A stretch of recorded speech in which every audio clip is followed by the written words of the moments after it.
మరో 30 రోజుల్లో మన ఆంధ్రప్రదేశ్ రాష్ట్రంలో ఎన్నికలు జరగబోతూ ఉన్నాయి. ఈ రాష్ట్ర ప్రజలందరూ కూడా ఆల్రెడీ డిసైడ్ అయిపోయి ఉన్నారు, మళ్ళీ జగనన్న కోటేసి మళ్ళీ ముఖ్యమంత్రిగా చేద్దామనేసి. ఎవరు ఎన్ని కూటములు కట్టినా ప్రజలు మాత్రం జగనన్న వైపే ఉన్నారు. దానికి నిదర్శన బస్సు యాత్ర మనం చూస్తూ ఉన్నాం. తండాలుగా జనం వస్తూనే ఉంటున్నారు.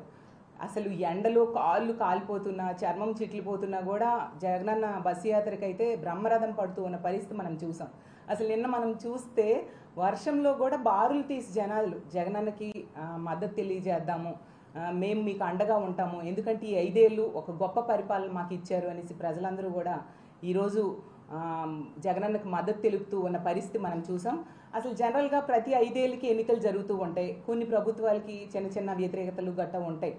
కానీ రాష్ట్ర చరిత్రలో ఎన్నడూ లేనట్టుగా ఆంధ్రప్రదేశ్లో జగనన్న ప్రభుత్వానికి పాజిటివ్ వేవ్ అలా కనిపిస్తూ ఉంది. ఆ బస్సు యాత్రలో వాళ్ళు తెలియజేస్తున్న మద్దతు బట్టి ఎంత పాజిటివ్ వేవ్ ఉంటుందా ఒక మంచి చేస్తే అనేసి అందరూ ఆశ్చర్యపోతున్నారు. అలాగే తీసుకుంటే జగనన్న ఒక్కడే స్టార్ క్యాంపెయినర్ కాదు మా ప్రభుత్వానికి. 86% మంది కుటుంబాలు మా ప్రభుత్వానికి ఈరోజు స్టార్ క్యాంపెయినర్స్గా ఉన్నారు.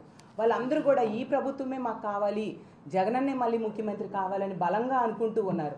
ఎందుకంటే చంద్రబాబు నాయుడు గారు ఇదే కూటమి, ఇప్పుడు ఏ విధంగా కూటమి కట్టారో అదే కూటమితో 2014 నుంచి 19 మధ్య ఇచ్చిన హామీల్లో ఏ ఒక్కటి కూడా అమలు చేయలేదు సరికదా. నెట్ట నిలువుగా ప్రజల్ని, ముఖ్యంగా మహిళలు అయితేనేం, రైతుల్ని, నిరుద్యోగుల్ని, చిన్నపిల్లలతో సహా మోసం చేశాడు. వాళ్ళు ఏం చెప్పారో ఆ రోజు ఏం చేశారో చెప్పి ఎన్నికలకు రావట్లేదు. ఎంతసేపు జగనన్న మీద ఆడిపోసుకోవడం, జగనన్నకి ఎంత ప్రజాదరణ ఉంది కాబట్టి అలా తిడుతూ ఉండడమే వాళ్ళ సభల్లో కనిపిస్తుంది తప్ప మేము ఇది చేశాము, నెక్స్ట్ ఇది చేస్తామని చెప్పుకోవడానికి వాళ్ళ దగ్గర ఏమీ లేవు. 600కు పైగా హామీలు ఇచ్చారు, ఏ ఒక్క హామీ కూడా అమలు చేయకుండా ఆ రోజు ప్రజల్ని నెట్ట నిలువుగా మోసం చేశాడు చంద్రబాబు నాయుడు. అందుకే ఆంధ్ర రాష్ట్ర ప్రజలందరూ కూడా ఏం చెప్తూ ఉన్నారంటే, సైకిల్ బయట ఉంది, గ్లాస్ ఏం సింక్లో ఉంది, కమలమేమో బురదలో ఉంది, ఫ్యాన్ ఒక్కటే ఇంట్లో ఉంది, జగనన్న మా గుండెల్లో ఉన్నాడనేసి ఘంటాపదంగా ఈరోజు ఆంధ్ర రాష్ట్రంలో ఉన్న ప్రజలందరూ ఆంధ్రప్రదేశ్లో చెప్తూ ఉన్న పరిస్థితి మనం చూసాము. అలాగే తీసుకుంటే ఈ కూటమి చంద్రబాబు నాయుడు గారు, పవన్ కళ్యాణ్ గారు, బీజేపీ, పురంధరేశ్వరి గారు, వీళ్ళు ఎంతసేపు ఏంటంటే కాలకోట విషం చిమ్ముతూ ఉన్న కూటమి ఈరోజు ఆంధ్రప్రదేశ్ రాష్ట్రంలో ఏర్పడింది. అసలు ఎన్డీఏ అంటే నేషనల్ డెమోక్రటిక్ అలయన్స్ అనేసి అప్పుడు ఏదో పేరు పెట్టారు, కానీ ఇప్పుడు ఆంధ్రప్రదేశ్ రాష్ట్రంలో అంటే నారా డిజాస్టర్ అలయన్స్ అని అంటూ ఉన్నారు ప్రజలు. నారా డిస్ట్రక్టివ్ అలయన్స్ అనేసి ఆంధ్ర రాష్ట్ర ప్రజలు అంటూ ఉన్నారు. అంత ఘోరంగా తయారైపోయింది ఈ రాష్ట్రంలో ఉన్న ఈ ఎలియన్స్ అనేది.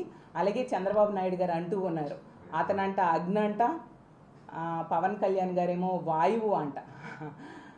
మీరిద్దరూ అగ్ని వాయువు అయితే జగనన్న తుఫాన్. ఒక్క తుఫాన్లో వచ్చే భారీ వర్షానికి ఈ అగ్ని వాయువు ఆరిపోవడం ఖాయం. 2024 మే 13న జరిగే ఎన్నికల్లో ఖచ్చితంగా అదే జరగబోతూ ఉందని మీకు తెలియజేస్తూ ఉన్నాను. అలాగే తీసుకుంటే మీరు అగ్ని, ఎలాంటి అగ్ని? గత 14 ఏళ్ళ పరిపాలనలో ఆంధ్ర రాష్ట్ర ప్రజల జీవితాల్ని బుగ్గి చేసిన అగ్ని మీరు, అంతే తప్ప ప్రజల జీవితాల్లో వెలుగులు నింపే అగ్ని మీరు కాదు చంద్రబాబు నాయుడు గారు అని తెలుసుకోవాల్సిందిగా మీకు చెప్తూ ఉన్నాను. అలాగే వీళ్ళు వాళ్ళ కూటమి మీటింగ్స్ మనం చూస్తూ ఉన్నాం. ఏంటి, ఒకరి జెండాలేమో ఒకరు పట్టుకుంటూ ఉన్నారు, ఒకరి కండువాలు ఇంకొకరు వేస్తూ, అంటే గుంపులుగా ఎలా ఉంది అంటే అప్పుడు ఆలీబాబా అరడజన్ దొంగలు మనం చూసేవాళ్ళం. ఈరోజు తీసుకుంటే చంద్రబాబు నాయుడు 600 హామీలు దొంగలందరూ కలిపి ఈ మీటింగ్స్ పెడుతున్నట్టుగా మనకి మన రాష్ట్రంలో కనిపిస్తూ ఉంది. కాబట్టి ఈ కూటమిలో ఉండే వ్యక్తులందరికీ నేను చెప్పేది ఏంటంటే, మీరు గతంలో ఇచ్చిన హామీలు ఎన్ని అమలు చేశారు? మేము ఈరోజు చెప్పుకోవడానికి 2,70,000 కోట్ల రూపాయలు డీబీటీ పద్ధతిలో ప్రజల అకౌంట్లో వివిధ పథకాల ద్వారా వేశాము. ఇవన్నీ మా దగ్గర లిస్టు కూడా విత్ ప్రూఫ్స్ ఉన్నాయి. మీరు ఏం చేశారు చెప్పుకోవడానికి అలాంటి ఒక పథకమైనా ఉందా? ఎంత ఖర్చు పెట్టారు, లేదా రానున్న రోజుల్లో ఏం చేస్తారు అది చెప్పుకొని ప్రజల దగ్గరికి వెళ్ళండి తప్ప ఇలాంటి కూటములు ఎన్ని కట్టుకొని ప్రజల్ని మభ్యపెట్టడానికి ట్రై చేసినా ప్రజలు నమ్మరు అనే విషయాన్ని మీకు తెలియజేస్తూ ఉన్నాను. ఎందుకంటే మీవి క్రెడిబిలిటీ లేని పార్టీలు, క్రెడిబిలిటీ లేని కూటమి మీది. క్రెడిబిలిటీ కేర్ ఆఫ్ అడ్రస్ మా జగనన్న ప్రభుత్వం. జగనన్న ఎంత క్రెడిబిలిటీ క్యార్ ఆఫ్ అడ్రస్ అయిన జగనన్నని మీరు విమర్శిస్తే ప్రజలు నమ్మే పరిస్థితి లేదు. అలాగే అందువల్లనే మీ సభలన్నీ కూడా ఫ్లాప్ అవుతూ ఉన్నాయి, మీ కూటమి కూడా ఫ్లాప్ అయింది. మీరు ఏ హామీలు ఇచ్చినా కూడా అవన్నీ అమలు కావు అనేసి ప్రజలు ఫిక్స్ అయిపోయి ఉన్నారు. ఖచ్చితంగా రానున్న ఎన్నిక ఇప్పుడు మే 13th జరుగుతున్న ఎన్నికల్లో మీ కూటమి ఖచ్చితంగా ఫ్లాప్ అవబోతూ ఉంది. అలాగే మీ పార్టీ మూసుకోవడం ఖాయమని తెలియజేస్తూ ఉన్నాను. అలాగే తీసుకుంటే చంద్రబాబు నాయుడు గారు చాలా డైలాగ్స్ మీటింగ్స్లో చెప్తూ ఉన్నారు. ఏంటి, తాడేపల్లి కోట బద్దలవ్వాలి, బద్దలు కొడతాను అనేసి. బద్దలవ్వాల్సింది చంద్రబాబు నాయుడు గారు మీకు ఒకటే చెప్తున్నా, బద్దలవ్వాల్సింది తాడేపల్లి కాదు, ఉండవల్లిలో మీరు కబ్జా చేసిన కరకట్ట ఉంది కదా, అది బద్దలవ్వబోతూ ఉంది. ఎందుకంటే తాడేపల్లిని టచ్ చేయడం చంద్రబాబు నాయుడు గారికి కాదు కదా, కూటమిలో ఉన్న ఏ ఒక్కరికి కూడా సాధ్యం కాదు అని తెలియజేస్తూ ఉన్నాను. అసలు 2019 ఎన్నికల్లో ఆ కబ్జా కరకట్ట వెనుకున్న కృష్ణానదిలో మీరు మునిగితే హైదరాబాద్లో తేలేరు. ఇప్పుడు 2024లో జరిగే ఎన్నికల్లో రిజల్ట్ వచ్చాక మీరు ఆ కృష్ణానదిలో మునిగితే ఈసారి సింగపూరో లేదంటే ఏ మలేషియాలోనో ఎక్కడో తేలుతారని మీకు తెలియజేస్తూ ఉన్నాను. అలాగే అతను తీరు ఎంత ఆశ్చర్యకరంగా ఉందంటే, అతను అంటారు జగనన్న ప్రవేశపెట్టిన ఈ వాలంటీర్ వ్యవస్థను కొనసాగిస్తానంటారు, సచివాలయ వ్యవస్థను కొనసాగిస్తానంటారు, పెన్షన్స్ కూడా ఇంటికి తీసుకొచ్చి ఇస్తానని చెప్తున్నారు, పెన్షన్స్ పెంచుతానంటున్నారు. మరి ఇవన్నీ కూడా జగనన్న గత 5 ఏళ్ళు చేస్తూ ఉన్నారు కదా. అందుకే ఆంధ్ర రాష్ట్ర ప్రజలు ఏమంటూ ఉన్నారంటే, మరి ఇవన్నీ ఆల్రెడీ అమలవుతుంటే మీరు కొత్తగా చేసేది ఏముంది, మరి మీ అవసరం మాకేంటి అని ఆంధ్ర రాష్ట్రంలో ప్రజలు ఈరోజు చంద్రబాబు నాయుడు గారినైనా కూటమినైనా చెప్తూ ఉన్న పరిస్థితి మనం చూసాము. జనరల్గా మన పెద్దోళ్ళు ఒక సామెత చెప్తూ ఉంటారు, శ్మశానంలో ముగ్గు ఉండదు, తెలుగుదేశం పార్టీకి సిగ్గు ఉండదు అనేసి. దానికి ఉదాహరణ ఒకటే చెప్తాను. చంద్రబాబు నాయుడు గారు ఫర్ ఎగ్జాంపుల్ వాలంటీర్స్ తీసుకోండి. వాలంటీర్స్ గురించి ఏమన్నారు మీరు చంద్రబాబు నాయుడు గారు? ఆ వ్యవస్థ జగనన్న ప్రవేశపెట్టినప్పుడు మీరు ఏమన్నారు? వాలంటీర్ వ్యవస్థ మూటలు మోసేవాళ్ళు, సంచులు మోసేవాళ్ళు, మగవాళ్ళ ఇంట్లో లేనప్పుడు తలుపులు కొడుతూ ఉన్నారు, వాళ్ళు దొంగలు, ఏది గంజాయి వ్యాపారాలు చేస్తున్నారు, వాళ్ళు గంజాయి వ్యాపారులు, ఇలాగా వాళ్ళ మీద అబాండాలు వేశారు. మీ పార్ట్నర్ అయిన పవన్ కళ్యాణ్ గారు అయితే ఏమన్నారు? ఉమెన్ ట్రాఫికింగ్ చేస్తున్నారు వాలంటీర్స్, ఉమెన్ అంటే మహిళల అక్రమ రవాణా చేస్తున్నారని చెప్పి పవన్ కళ్యాణ్ గారు ఈ వాలంటీర్ వ్యవస్థ మీద దుమ్మెత్తిపోశారు. ఈరోజు ఇదే మనుషులు ఏమని చెప్తూ ఉన్నారు? వాలంటీర్ వ్యవస్థను కొనసాగిస్తాము, 10,000 రూపాయల జీతం పెంచుతాము అనేసి. అంటే పాతవి మీరు ఇచ్చిన స్పీచ్లు అన్న కామెంట్స్ చూసుకోరా?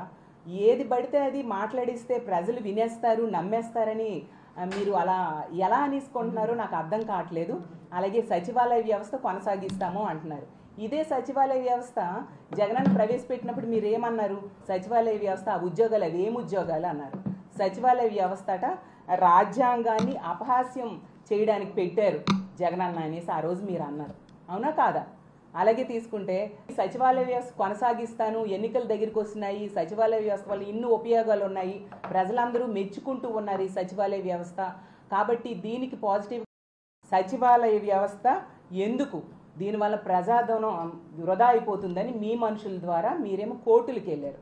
అలాంటి మీరు ఈ విధంగా మళ్ళీ సచివాలయ వ్యవస్థ కొనసాగిస్తాను, ఎన్నికల దగ్గరికి వస్తున్నాయి, సచివాలయ వ్యవస్థ వల్ల ఇన్ని ఉపయోగాలు ఉన్నాయి, ప్రజలందరూ మెచ్చుకుంటూ ఉన్నారు ఈ సచివాలయ వ్యవస్థ, కాబట్టి దీనికి పాజిటివ్గా మనం మాట్లాడదాము, ప్రజలు పాతవన్నీ మర్చిపోతారు అనుకోవడం మీ భ్రమ. మీరు గజనీలు అవ్వచ్చు కానీ ఈ ఆంధ్ర రాష్ట్ర ప్రజలు గజనీలు కాదు. ఖచ్చితంగా రానున్న ఎన్నికల్లో మీకు బుద్ధి చెప్పడానికి సిద్ధంగా ఉన్నారని తెలియజేస్తూ ఉన్నాను. కానీ మీకు ఒక విషయంలో థ్యాంక్స్ చెప్పాలి.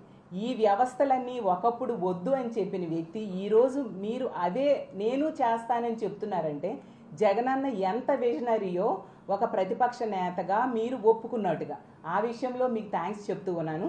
ఎందుకంటే జగనన్న నిజంగా అంత గొప్ప విజనరీ. అతను ఒక వ్యవస్థ ప్రవేశపెట్టారు అంటే అది దూరదృష్టితో ఆలోచించి ఆంధ్ర రాష్ట్రంలో ఉన్న ప్రజలకి ఉపయోగపడుతుంది అని భావించే జగనన్న ఎప్పుడైనా ఏ వ్యవస్థ అయినా ఏ పథకమైనా ప్రవేశపెడతారు. ఈరోజు ప్రవేశపెట్టిన ప్రతి వ్యవస్థ లేదా ప్రవేశపెట్టిన ప్రతి పథకం కూడా రానున్న భావితరాలకి ఎంతగానో ఉపయోగపడేట్టుగా వ్యవస్థలో సమూలమైన మార్పులు తీసుకొచ్చి ఆంధ్ర రాష్ట్ర ప్రజలకు ఒక చక్కని పరిపాలన జగనన్న ఈరోజు అందిస్తూ ఉన్నారు. అసలు మనం ఎప్పుడైనా చిన్నప్పటి నుంచి మీరు అందరూ ఉన్నారు, మీడియా ఉంది, ఆంధ్ర రాష్ట్ర ప్రజలందరూ ఉన్నారు, ఎప్పుడైనా అవినీతి లేని పరిపాలన చూస్తాము అని కల్లో కూడా ఊహించామా? ఈరోజు కేవలం 5 ఏళ్ళలో దాన్ని చేసి చూపించారు జగనన్న. నిజంగా అసలు ఎక్కడ కూడా రూపాయి కూడా అవినీతి జరగకుండా ఈరోజు పరిపాలిస్తూ ఉన్నారంటే అంత గొప్ప విజనరీ లీడర్ జగనన్న. మరి చంద్రబాబు నాయుడు గారు 14 ఏళ్ళు పరిపాలించారు కదా, మరి ఆ 14 ఏళ్ళలో ఎప్పుడైనా కూడా అంటే ప్రతిపక్ష నేతలు ఎవరైనా కూడా మీరు ఎంత గొప్ప వ్యవస్థను ప్రవేశపెట్టారు అని చెప్పేంటి వ్యవస్థ ఏదైనా చంద్రబాబు నాయుడు గారు ప్రవేశపెట్టారా అని నేను అడుగుతూ ఉన్నాను. పోనీ ప్రతిపక్ష నేతలు ఎంత బాగుందని చెప్పడమో లేదా దాన్ని కొనసాగిస్తానని చెప్పడం అది ఎలాగూ జరగలేదు చంద్రబాబు నాయుడు గారు ప్రవేశపెట్టిన ఏ వ్యవస్థకు కూడా. పోనీ అతను ప్రవేశపెట్టిన ఏ వ్యవస్థకైనా ఈ వ్యవస్థ నేను ప్రవేశపెట్టాను చాలా బాగుంది దీన్ని నేను కొనసాగిస్తాను అనేసి ఎప్పుడైనా చెప్పుకునే లాంటివి ఏమైనా చేశారా? ఏ ఒక్కటి కూడా చేయలేదు. ఒక్క పథకం కూడా చెప్పుకోవడానికి ఒక పథకం లేదు, చెప్పుకోవడానికి ఒక వ్యవస్థ లేదు చంద్రబాబు నాయుడు గారు ప్రవేశపెట్టింది. అలాంటి వ్యక్తి ఈరోజు వచ్చి ప్రజలను మభ్యపెట్టడానికి ఇలాంటి పనులు చేస్తూ ఉంటే ప్రజలంతా అమాయకులు కాదని తెలియజేస్తూ ఉన్నాను. అందుకనే ఈరోజు తీసుకుంటే ప్రజలు అన్నీ తెలుసుకున్నారు. చంద్రబాబు నాయుడు కానీ అతని కూటమి కానీ ఎలాంటిది, జగనన్న ఎలాంటి పరిపాలన అందించాడని వాళ్ళు తెలుసుకున్నారు. కాబట్టి ఈ రాష్ట్రంలో ఎక్కడికి వెళ్ళినా జగన్ నినాదం కనిపిస్తూ ఉంది. జగనన్న జగనన్న అంటూ పిల్లల నుంచి ముసలి వాళ్ళ వరకు జగనన్న వెంటపడుతూ జగనన్నకి మద్దతు తెలుపుతూ మేము మీకు సంఘీభావం తెలియజేస్తున్నాము, మీరే మా ముఖ్యమంత్రిగా మళ్ళీ కావాలి కావాలి అని చెప్పి ప్రజలు చెప్పే పరిస్థితి ఈరోజు కనిపిస్తూ ఉంది. ఖచ్చితంగా మా జగన్నాథ రథచక్రాల కింద సైకిల్ తుక్కు తుక్కు అయిపోవడం ఖాయమని తెలియజేస్తున్నాను. అలాగే మా జగన్నాథ రథచక్రాల కింద గాజు మొక్కలవడం ఖాయం, అలాగే కమలం పువ్వు తాలూకా రెక్కలు కూడా ఊడిపోవడం ఖాయం. రానున్న రోజుల్లో మా ఫ్యాను గిరగిరా తిరుగుతూ ఉందని కూడా మీకు గంటాపదంగా తెలియజేస్తూ ఉన్నాను. అలాగే చంద్రబాబు నాయుడు గారు అంటారు అతని స్పీచ్ల్లో, జగనన్న అంట 10 రూపాయల సంక్షేమం ఇస్తేనంట ఇతనంట 15 రూపాయల సంక్షేమం ఇస్తాడంట.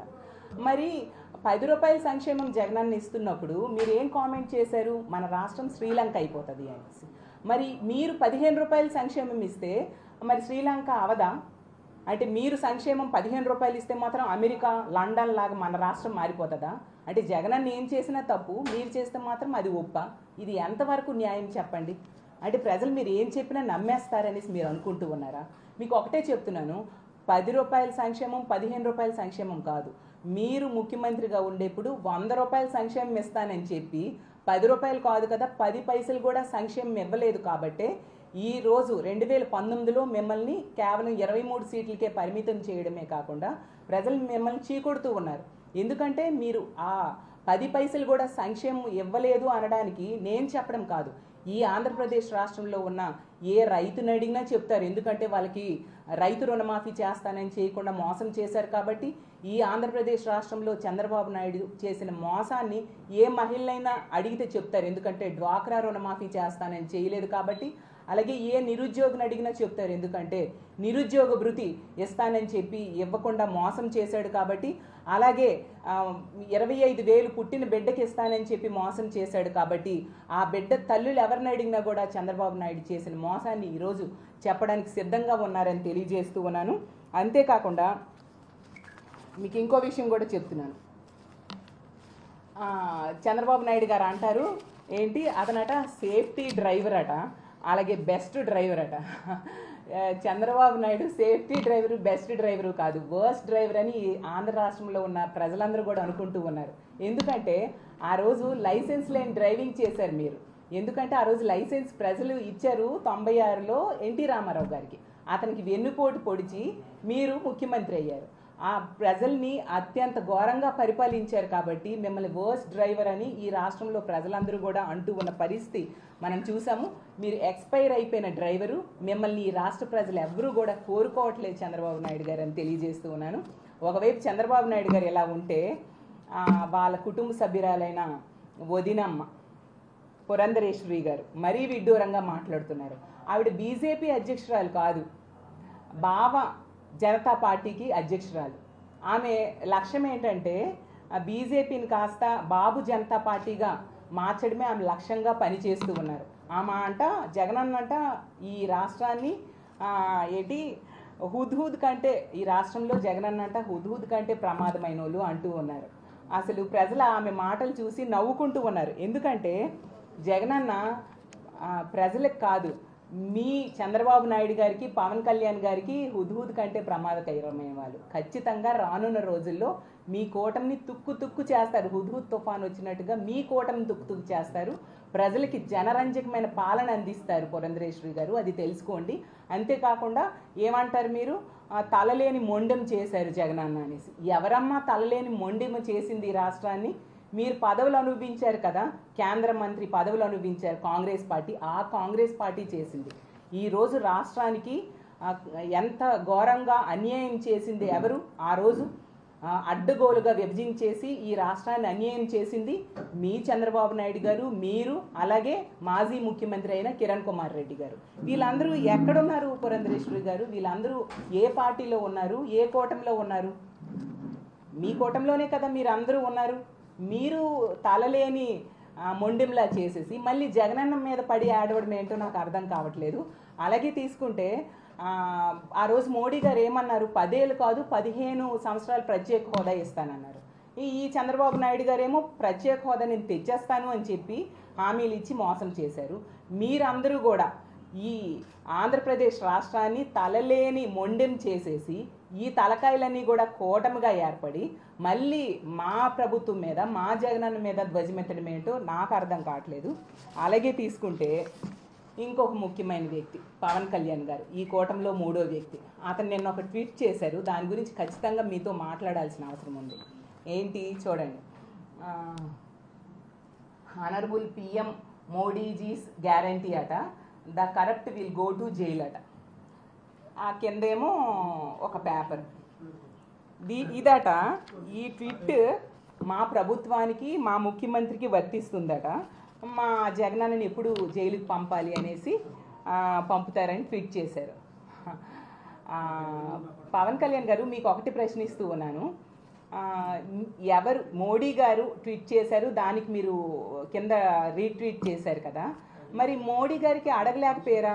ఇదే మోడీ గారు చంద్రబాబు నాయుడు గారు పెద్ద అవినీతి పరుడు, చంద్రబాబు నాయుడు గారి కొడుకు పెద్ద అవినీతి పరుడు, చంద్రబాబు నాయుడు గారు పోలవరంని అవినీతికి ఏటీఎంలా వాడుకున్నారు, అమరావతి భూముల్ని అవినీతికి వాడుకున్నారు అని చెప్పి సాక్షాత్తు ఆ మోడీ గారే చెప్పారు. మరి ఆ చంద్రబాబు నాయుడు గారిని ఎప్పుడు జైలుకు పంపిస్తారు అనేసి మీరు అడగొచ్చు కదా.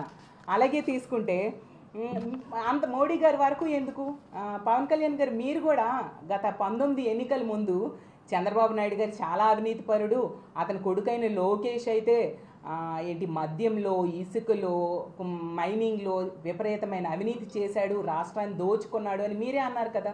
మరి మీరు అడగండి ఎప్పుడు జైల్లో పెడతారు వీళ్ళని అనేసి మోడీ గారిని అడగండి. అది మానేసి మా మీద పడి, మా గవర్నమెంట్ మీద పడి ఆడవడం ఏంటో నాకు అర్థం కావట్లేదు. నిజంగా మీ ట్వీట్స్కి విలువ లేదు, మీకు అసలు ట్వీట్ చేసే అర్హత కూడా లేదు. ఎందుకంటే గతంలో మీరు ట్వీట్ చేశారు, మా తల్లిని 10 కోట్లు పెట్టి లోకేష్ తిట్టించాడు అని చెప్పి మీరే స్వయంగా ట్వీట్ చేశారు. అలాంటి మీరు ఈరోజు అదే లోకేష్తో, అదే చంద్రబాబు నాయుడుతో కూటమిలో ఉన్నారు. అలాగే మీరు ఆ రోజు చెప్పారు బెనామీ ఛానల్ ద్వారా సుజనా చౌదరి అనే వ్యక్తి తన తల్లిని తిట్టించారు అనేసి. అదే సుజనా చౌదరికి సీటు కోసం తన సీటుని వదులుకున్నారు. మీకు మీ ట్వీట్కి ఏం వాల్యూ ఉంటుంది? మళ్ళీ అంటారు జగనన్న అంట జైలుకి బెయిల్కి మధ్య ఉన్నాడు అని. పవన్ కళ్యాణ్ గారు, మీరు మర్చిపోతున్నారేమో, జైలుకి బెయిల్కి మధ్య ఉన్నది ఎవరు చెప్పండి? మీ చంద్రబాబు నాయుడు గారు. మీరు ఇదే చంద్రబాబు నాయుడు గారిని జైలుకి వెళ్ళి మీరు మీ కూటమి తాలూకా పొత్తుని ప్రకటించిన విషయం ప్రజలందరూ మర్చిపోలేదు. అతను స్కిల్ డెవలప్మెంట్ స్కామ్లో జైల్లో ఉంటే బెయిల్ ద్వారా ఇప్పుడు బయటకు వచ్చాడు. అతను జైలుకి బెయిల్కి మధ్య ఉన్నది మీ చంద్రబాబు నాయుడు గారు. అతన్ని ఎప్పుడు జైల్లో పెడతారు అనేది మీరు మోడీ గారిని దమ్ము ధైర్యం ఉంటే అడగండి. అడగడం మానేసి ఇలాంటి పిచ్చి పిచ్చి ట్వీట్స్ చేస్తే ప్రజలు నమ్మే పరిస్థితి లేదని తెలియజేస్తూ ఉన్నాను. చివరిగా మీ అందరికీ మీ కూటమిలో ఉన్న పార్టీలకు కానీ నాయకులకు కానీ చెప్పేది ఒకటే, మీకు నిజంగా ప్రజల మీద చిత్తశుద్ధి ఉంటే గతంలో 14 నుంచి 19 మధ్య ప్రభుత్వంలో మీరు ఇచ్చిన హామీలు ఇవి, ఈ హామీల్లో ఇన్ని అమలు చేశాము, ఇంకా రానున్న రోజుల్లో ఇవి చేస్తాము అని అడగండి. అంతే తప్ప మీరు చెప్పుకోవడానికి ఏం లేక జగనన్న మీద ఇలా పడి ఏడిస్తే ప్రజలు హర్షించరు. మీరు అలా నిజంగా చెప్తే మేము ఇవి చేశాము రేపు పొద్దున్న ఇవి చేస్తాము అని చెప్తే ప్రజలేమైనా నమ్మితే కనీసం మీ 3 పార్టీల తాలూకా అధినేతలైనా గెలిచే అవకాశం ఉంటుంది. కానీ ఇలాగ ప్రజలకి అబద్ధాలు అబాండాలు చెప్తూ ఉంటే ఖచ్చితంగా కనీసం 3 సీట్లు కూడా మీకు రావని తెలియజేసుకుంటూ ఖచ్చితంగా రానున్న ఎన్నికల్లో నెల రోజుల తర్వాత జరగబోయే May 13th ఎన్నికల్లో ప్రజలందరూ కూడా మా జగన్మోహన్ రెడ్డి గారికి బ్రహ్మరథం పట్టడానికి మా ఫ్యాన్ గుర్తుకు ఓటేసి మా వైఎస్ఆర్ కాంగ్రెస్ పార్టీ ప్రభుత్వాన్ని మళ్ళీ తెచ్చుకోవడానికి, అంటే ఇది ప్రజల ప్రభుత్వం, ప్రజలతో ఎన్నుకోబడిన ప్రభుత్వం, ప్రజలందరూ కూడా ఎంతో నచ్చిన, ప్రజలందరూ కూడా ఎంతో మెచ్చుకున్న ప్రభుత్వం మా జగనన్న ప్రభుత్వం. జగనన్న అంత గొప్ప పరిపాలన ఇచ్చారు కాబట్టి అన్ని వర్గాల ప్రజల్ని సమన్యాయం కలిగిస్తూ ఆ రోజు అంబేద్కర్ గారు కన్న సమాజాన్ని ఈ 58 నెలల్లో జగనన్న తీసుకొచ్చారు కాబట్టి ప్రజలందరూ కూడా మా ప్రభుత్వానికి మద్దతు తెలియజేయడానికి సిద్ధంగా ఉన్నారు. ఎప్పుడు ఎన్నికలు వస్తాయా మళ్ళీ జగనన్నను ముఖ్యమంత్రి చేసుకుందామని ప్రజలు ఎదురు చూస్తూ ఉన్నారు. కాబట్టి ఈ కూటమి వాళ్ళు ఎలాంటి మీటింగ్స్ పెట్టి ఎలాంటి మాటలు మాట్లాడినా ఆంధ్ర రాష్ట్ర ప్రజలు నమ్మే పరిస్థితి లేదని తెలియజేసుకుంటూ తీసుకుంటున్నారు.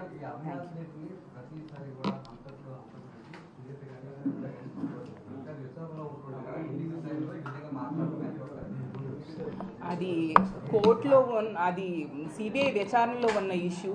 దాన్ని వాళ్ళు ఎందుకు మాట్లాడుతున్నారో వాళ్ళ విజ్ఞతకే వదిలేయడానికి డిసైడ్ అయ్యాము. కాబట్టి దాన్ని న్యాయము సిబిఐ వాళ్ళు తేలుస్తారని తెలియజేస్తున్నారు.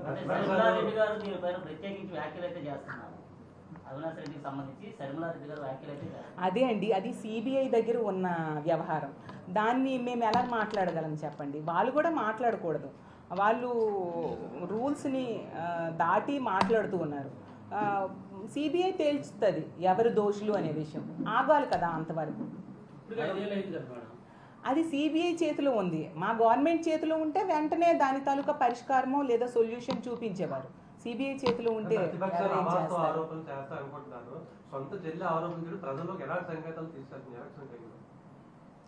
ప్రజలందరూ కూడా, ఆంధ్ర రాష్ట్ర ప్రజలందరూ కూడా జగనన్న చేసిన మంచిని చూసి ఓటేస్తారు తప్ప వాళ్ళు అబాండాలు వేశారు, వీళ్ళు ఈ కామెంట్స్ చేశారు పట్టించుకునే పరిస్థితి లేదు. ఎందుకంటే ప్రజలు ప్రత్యక్షంగా చూశారు ఎంత మేలు జరిగింది జగనన్న వలన. ఈ రాష్ట్రంలో ఉన్న ప్రతి ఒక్కరు కూడా జగనన్న ప్రభుత్వంతో ఏదో ఒక రకంగా మేలు జరిగింది. ఒకటి, మీరందరూ ఉన్నారు, మనం ఎప్పుడైనా గవర్నమెంట్ స్కూల్స్లో ఇంగ్లీష్ మీడియం విద్య అనేది చూసామా అసలు చెప్పండి? అసలు ఒక ఆటో డ్రైవరో రిక్షా డ్రైవరో తమ పిల్లల్ని స్కూల్కి తీసుకుని వెళ్ళేటప్పుడు మా పిల్లల్ని, అంటే బయట పిల్లల్ని స్కూల్కి దించుతూ ఉంటారు కాన్వెంట్స్లో. మా పిల్లల్ని ఎప్పుడు కాన్వెంట్స్కి ఇలా ఇంగ్లీష్ మీడియంకి స్కూల్స్కి పంపుతామని ఆ రోజుల్లో చాలా బాధపడేవారు. చదివించడానికి అంత డబ్బులు ఉండేవి కాదు. ఈరోజు చూస్తే గవర్నమెంట్ స్కూల్స్లోనే చక్కగా ఇంగ్లీష్ మీడియం విద్య, ఎన్ని వసతులు అందిస్తున్నారు, ఎంత మంచి ఆహారం అందిస్తున్నారు. అలాగే వైద్యం తీసుకుంటే ఒకప్పుడు పేదవాడికి వైద్యం అందక ప్రాణాలు కోల్పోయేవారు. ఈరోజు ఆరోగ్యశ్రీ లిమిట్ని 25 లక్షలు చేశారు. మనం ఎప్పుడైనా చూసామా ఎంత చక్కగా పేదవాడి ఇంటి దగ్గరికే ఈరోజు తీసుకుంటే ఫ్యామిలీ డాక్టర్ కాన్సెప్ట్. అలాగే ఆరోగ్య సురక్ష ద్వారా ప్రజల దగ్గరికే వెళ్ళి ఏ వ్యాధులు ఉన్నాయో కనుక్కొని వాటికి వైద్యం చేయించడం అనేది మనం ఎప్పుడు చూడలేదు. అంటే ఒక విప్లవాత్మకమైన మార్పులు తీసుకొస్తున్నారు. అందరూ సంక్షేమం ఒక్కటే అంటున్నారు. అభివృద్ధి చూస్తే ఈరోజు గ్రామాల్లో అయినా వార్డుల్లోనే ఒకవైపు గ్రామ సచివాలయాలు, ఇంకోవైపు ఆర్బీకేలు, ఒకవైపు డిజిటల్ క్లినిక్స్, అలా డిజిటల్ లైబ్రరీస్, విలేజ్ క్లినిక్స్ ఎన్ని కనిపిస్తూ ఉన్నాయి చెప్పండి. అలాగే అభివృద్ధి అయితే మనం 17 మెడికల్ కాలేజీలు కట్టిస్తూ ఉన్నారు. ఎందుకు గత ముఖ్యమంత్రులు ఎవరు అన్ని కట్టలేదు చెప్పండి? అలాగే ఇంజనీరింగ్ కాలేజీలు కడుతున్నారు, పోర్టులు నిర్మాణం చేస్తూ ఉన్నారు. సో ఇవన్నీ కళ్ళ ముందు కనిపిస్తున్నాయి.